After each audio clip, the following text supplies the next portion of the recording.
काँग्रेसची नवीन कमिटी जाहीर झालेली आहे आणि काँग्रेस जिल्हाध्यक्ष डोंबिवलीसाठी एक नवीन विशेष असे आपले जे नवनिर्वाचित अध्यक्ष झालेले आहेत अमित म्हात्रे त्यांच्याशी थेट चर्चा करणार आहोत. काय सांगाल की कशाप्रकारे भूमिका असणार आहे यापुढे? सर्वप्रथम मी माझ्या पक्षश्रेष्ठींचे इथे धन्यवाद करू इच्छितो, की त्यांनी एका निष्ठावान कार्यकर्त्याला इथे न्याय दिलेला आहे, संधी दिलेली आहे. तर नक्कीच त्या संधीला मी पुढे घेऊन जाण्याचा प्रयत्न करेन. अ, अ, विषय घेऊन जात असताना इथे सामान्य लोकांचा जो मूलभूत सुविधेचा जो विषय आहे, जे करदात्यांचे विषय आहेत, ते प्रामुख्याने इथे मांडायचा प्रयत्न करेन. त्यामध्ये मग नागरिक सुविधा केंद्र असतील, त्यानंतर शिक्षणाचे विषय असतील, कचऱ्याचे विषय असतील, हॉकर्सचे विषय असतील, परिवहन समितीचे म्हणजे आपले पब्लिक ट्रान्सपोर्टचे विषय असतील, असे काही आम्ही प्रमुख विषय हाताशी घेतलेले आहेत आणि त्या विषयांना घेऊन आम्ही पुढे जाणार आहोत. पण आतापर्यंत पाहायला गेले की सत्ताधाऱ्यांनाच आंदोलन करावं लागतं आणि त्यामुळे विरोधी पक्षाची जी ठाम भूमिका आहे किंवा काँग्रेस म्हणते की आज आम्ही विरोधी पक्षात राहणार आहोत.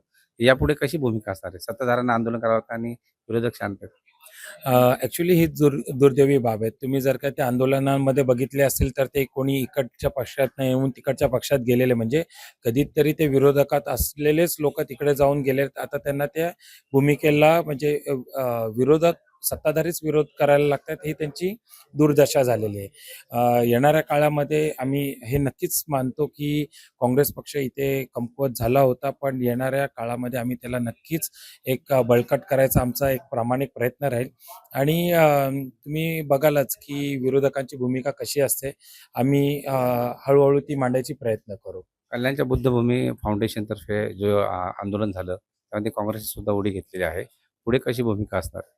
अ, काँग्रेसच्या ते बुद्धभूमीसाठी जो आंदोलन केलेलं आहे, तुम्ही बघितलं असेल की आमचे कल्याणचे कार्यकर्ते होते, कल्याणचे जिल्हाध्यक्ष नवीन सिंग यांच्यामार्फत तो तिथे समर्थन आणि तिकडे जाऊन त्यांना भेटीगाठी पण केल्या. आमची चर्चा चालू आहे की पुढची भूमिका कशी राहील. आम्ही मागणी जसे पिंपळेश्वर मंदिरला जागा दिली 4.5 एकरची, तसेच बुद्धभूमीला पण एक चांगली जागा द्यावी. देवेंजींनी सांगितलं होतं, मुख्यमंत्री साहेबांनी सांगितलंच होतं, की आउट ऑफ वे जाऊन त्यांनी हे काम केलेलं आहे. तर आम्हाला अपेक्षा आहे, की आउट ऑफ वे जाऊन जर का हा काम केला, तर त्या घटक पक्षाला घटक समाजाला पण इथे न्याय मिळेल.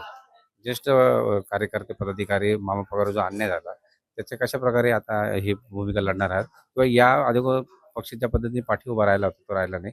आता कशी भूमिका असणार आहे पक्षाची? तुम्ही बघितलं असेल, की त्यावेळी देखील असं ती फक्त एक गैरसमज आहे, की पक्षात मामा पगार यांच्या मागे कोण उभं राहिलं नाही. आम्ही सगळे कार्यकर्ते ठाम होतो त्यांच्या मागे, त्यांच्यासोबत होतो. फक्त एवढंच आहे, की आम्हाला शो करता आला नाही, की कसं आहे. त्याची दखल स्वतः राहुलजी गांधी यांनी पण घेतली होती. आमचे प्रदेशाध्यक्ष श्री हर्षवर्धन सपकाळ साहेबांनी पण घेतली होती.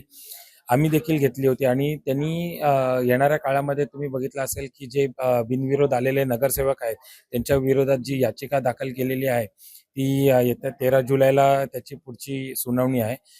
त्यांना बळकट करायचा आमचा नक्कीच प्रयत्न राहील आणि त्यांच्या भूमिकेसोबत आम्ही ठाम आहोत. नवीन जिल्हाध्यक्षाची भूमिका जी आहे ती त्यांनी मांडलेली आहे आणि या पद्धतीने पुढे डोंबिवली शहरामध्ये एक वेगळं वातावरण काँग्रेस असेल असे त्यांनी ग्वाही दिली आहे. व्हिडिओ जर्नलिस्ट आकिब शेखसह मी किशोर पगारे, जय महाराष्ट्र न्यूज, डोंबिवली.